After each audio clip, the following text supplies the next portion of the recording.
안녕하세요, 바게트입니다. 오늘은 선풍적인 인기를 끌었던 원펀맨 시리즈의 대표 사이보그이자 사이타마의 최측근인 S급 14위 제노스와 붙었던 강력한 존재들에 대해 알아보겠습니다. 참고로 제노스의 제해 레벨은 귀 상위, 용 하위 정도로 예상되며 작중에서 전투 장면이 제대로 묘사된 존재만 선별하여 분석했습니다. 첫 번째로 음속의 소닉입니다. 닌자 마을 출신의 강자 소닉은 닌자답게 상당히 빠르고 신속하며 다양하고 많은 기술을 사용할 수 있는 다재다능한 강자입니다. 이러한 강점을 제노스와의 작중 전투에서 적나라하게 드러냈는데 오이 사형장을 사용해 자신의 잔상 4개를 만들어 속도를 극대화한 소닉을 제노스는 소닉의 실체를 눈으로 전혀 쫓지 못했습니다. 더불어 표창을 날려 터트리는 방식의 폭렬 수리검 기술을 즐겼으며 소닉이 가장 즐겨하는 발기술인 풍인각을 사용해 상대를 발로 내리찍어 버립니다. 그는 작중에서 제노스를 상대로 기술과 스피드에서 우위를 점했지만 전체적인 전투에서는 호각을 보였으며 결정적으로 사이타마의 개입으로 승패가 결정되지 않았습니다. 하지만 소닉은 최근 닌자왕의 요도와 무기들을 습득하며 향후 더욱 강해질 가능성을 키웠습니다. 다음은 괴인 모스키토녀입니다. 지너스가 창조한 존재이자 제레벨 귀급 상위급의 강자로 수많은 모기들을 마음대로 조종하는 능력과 모기들이 잡아다준 피를 흡수하고 신체 능력을 강화할 수도 있습니다.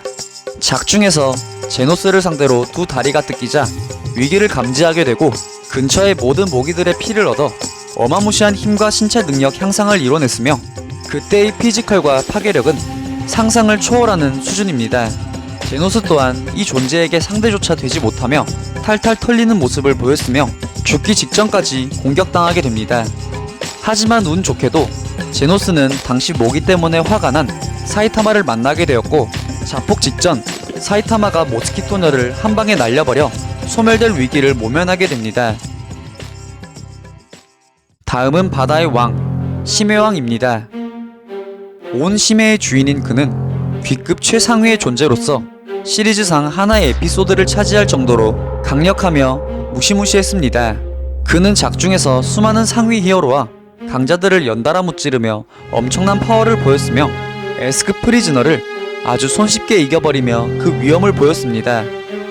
작중 제노스와의 전투에서도 그 강함이 드러났는데 제노스가 이 존재를 맨 처음에 날려버리며 꽤 손쉽게 끝나는 듯 하지만 곧바로 반격당해 팔이 날아가 버리며 전세가 급불리해집니다.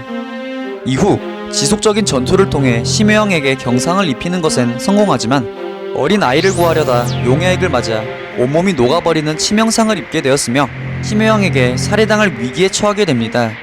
그러기 직전 사이타마가 나타나 심해왕을 날려버리며 상황이 종료됩니다. 많은 사람들이 어린 아이가 아니었다면 제노스가 이길 수도 있었다고 하는데 제노스는 그 수많은 공격을 퍼붓고도 경상을 입히는 데 그쳤으며 파워와 피지컬 그리고 재생 능력 또한 넘사벽이기에 결과는 뭐 달라지지 않았을 것 같습니다. 다음은 진화의 집 최강자 아수라 카부토입니다. 천재과학자 지너스의 산물이자 진화의 집 최강의 존재인 괴인으로 엄청난 피지컬과 강함을 자랑합니다. 그는 작중에서 제노스와 조우하자마자 단 한 방의 벽에 꽂아버리며 엄청난 데미지를 주었으며 사이타마의 기대치 또한 높일 정도로 강력했습니다. 이후 벌어진 제노스와의 전투에서 제노스는 어떠한 공격도 그에게 유효타로 먹이지 못하고 연신 압도당하는 모습을 보였으며 그의 주무기, 소각포가 카부토의 입김에 상쇄되는 등 상대조차 되지 않는 전투를 보였습니다. 이후 카부토는 사이타마를 상대로 일명 아수라 모드로 각성해가며 전력을 다했지만 분노한 사이타마에게 한 방에 끔살당해 버립니다. 만약 제노스를 상대로 카부토가 전력을 다했다면 정말 몇 분도 안 걸려서 제노스의 온몸이 분해되었을 것으로 예상될 정도로 카부토는 강력한 제레벨 용급의 존재였습니다. 마지막은 히어로 사냥꾼 가로우입니다. 괴인이 되고 싶었던 인간이자 자칭 히어로 사냥꾼이라 칭할 정도로 악에 닿고 싶어하는 존재로 그만큼 강력하며 무시무시한 존재입니다. 가로우는 시리즈 2기에서 강해진 제노스와 조우하여 전투한 적이 있는데 당시 수많은 히어로들의 집단 공격을 받은 직후였음에도 불구하고 호각의 전투를 보였습니다. 이후 전투를 지속하며 제노스가 근소 우위를 보이기 시작했으며 포획에 성공한 이후 제노스의 마무리 시점에 실버팽이 등장해서 전투가 마무리되게 됩니다. 만약 가로우가 당시 컨디션이 아닌 만전이었다면 제노스 정도는 이겼을 것으로 보이며 작중 전개 또한 약간은 달라졌을 것 같습니다. 물론 각성된 최강급의 존재가 된 가로우에게 제노스는 풍함만으로 날아가 버리겠지요. 오늘 제가 준비한 영상은 여기까지입니다. 다음에 더 나은 영상으로 찾아뵙겠습니다.